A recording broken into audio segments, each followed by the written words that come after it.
Buenas noches, me presento. Mi nombre es Emanuel Bejarano Guarín y soy estudiante de Ciencias Políticas. El caso elegido para este ejercicio discursivo fue el número 1. Este indica que el presidente de la República, en ejercicio de sus facultades constitucionales, decidió decretar un estado de emergencia para hacer frente a una situación de pandemia.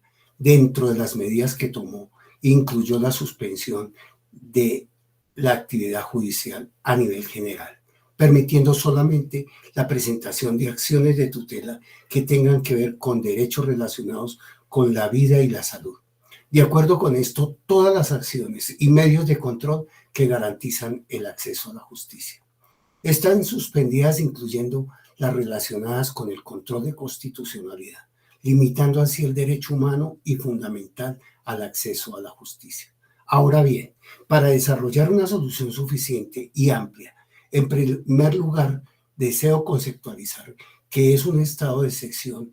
Estos, según el capítulo 6 de nuestra Constitución, consagra que las prerrogativas que regulan la figura de los estados de excepción, específicamente entre los artículos 212 a 215, en los que se establece cuáles son los tipos de estado de excepción en Colombia y quién ostenta el poder de decretarlos. De igual manera, dicha figura se encuentra reglamentada en la Ley 137 de 1994 o la Ley Estatutaria de los Estados de Excepción en Colombia, y resulta pertinente agregar puntualmente que la Constitución política consagra 3 estados de excepción: guerra exterior, conmoción interna y emergencia. El propósito es de distinguir los escenarios de la normalidad y de la anormalidad, dando respuesta al ordenamiento que puede ofrecerse a una situación de anormalidad estatal, aunque su naturaleza, estructura y limitaciones revistan una particularidad, que se explica por el fenómeno que atente contra la estabilidad del Estado. En segundo lugar, conceptualizar el estado de emergencia, estado de excepción, que otorga gran poder al órgano ejecutivo, en cabeza del presidente, puesto que es el jefe de gobierno quien detenta la facultad de establecerlos y legislar sobre los mismos, generando enorme desequilibrio y poniendo en riesgo el principio de la separación de poderes a raíz de las grandes facultades legislativas asumidas por el gobierno nacional.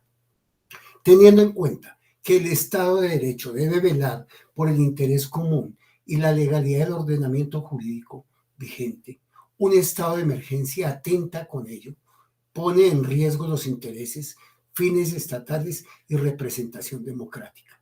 En consonancia con lo anterior, se pretende además indicar muy rápidamente cuál es el refuerzo jurídico que argumenta el estado de emergencia. Por el COVID-19 se da desde 3 decretos producidos a raíz de la emergencia social actual y la declaratoria de estado de emergencia social producida a raíz de la expansión del COVID-19. Recordemos que, sin lugar a dudas, un estado de emergencia representa en cualquier parte del mundo una situación de anormalidad preocupante, puesto que no es algo que se vive o evidencia de forma cotidiana, por lo que involucra medidas extraordinarias que se toman durante periodos de disturbios o de emergencias sociales ecológicas, que a juicio del gobierno casi se dejan consecuencias graves en el ámbito económico, político, social y cultural. Artículo 212 a 215 de la Constitución Política: el estado de emergencia económica, social y ecológica de grave calamidad pública. El artículo 215 de la Constitución Política establece que el presidente, con la firma de sus ministros, podrá declarar el estado de emergencia. La finalidad de esta declaración es conjurar la crisis en algunas de las modalidades establecidas en el artículo mencionado y contener sus posibles efectos hasta restaurar la situación normal de la situación.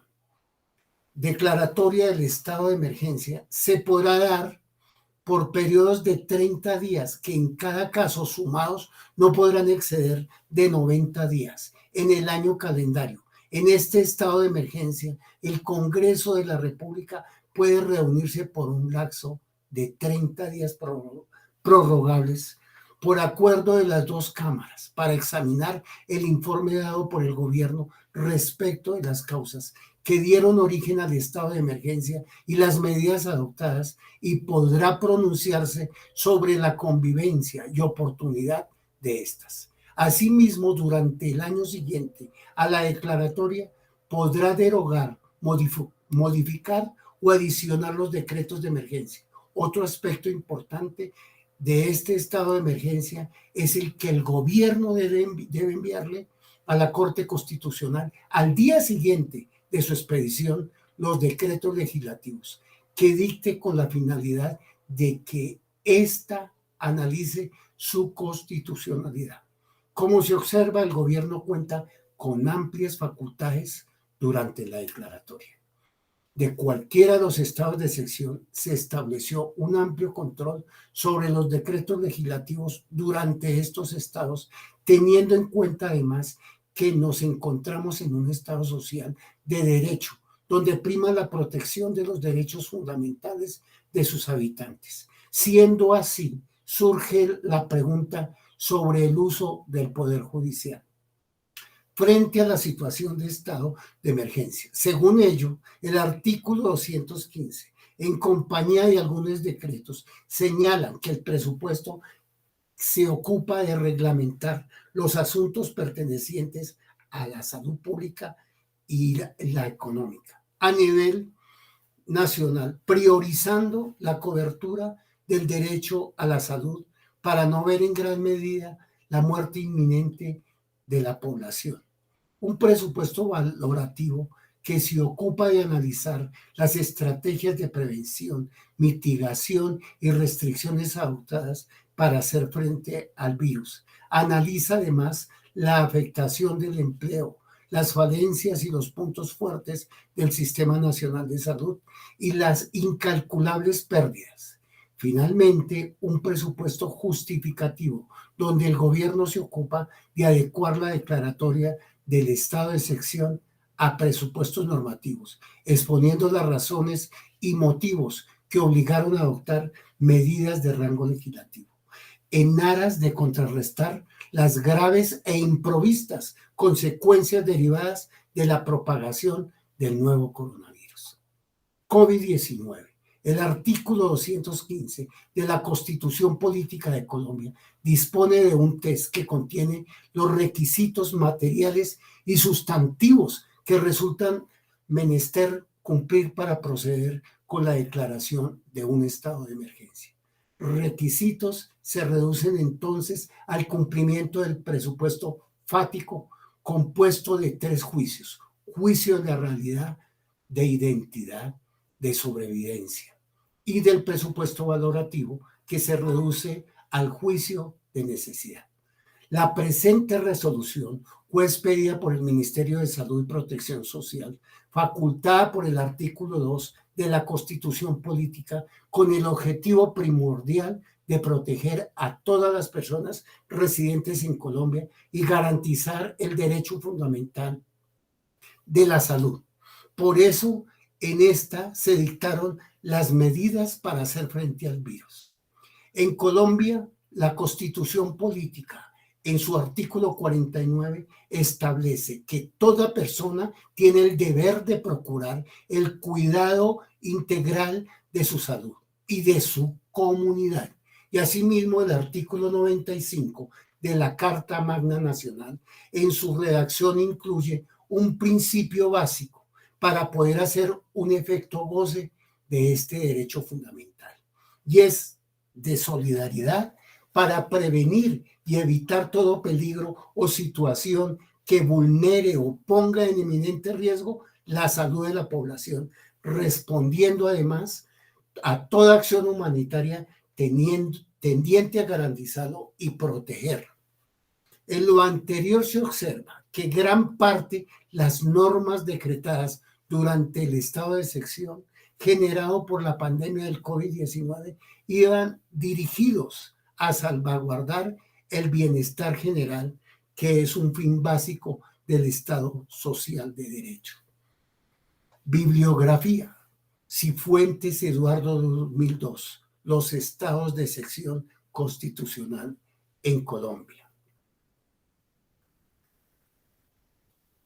Se declara la emergencia económica, social y ecológica en todo el territorio nacional, considerando que pese a las medidas adoptadas anteriormente para contener el contagio del COVID-19. Versión. Estado de emergencia en todo el país. Decreto 417 del 2020. Abril del 2020. Estado de emergencia económica, social y ecológica. Buenas noches. Muchísimas gracias.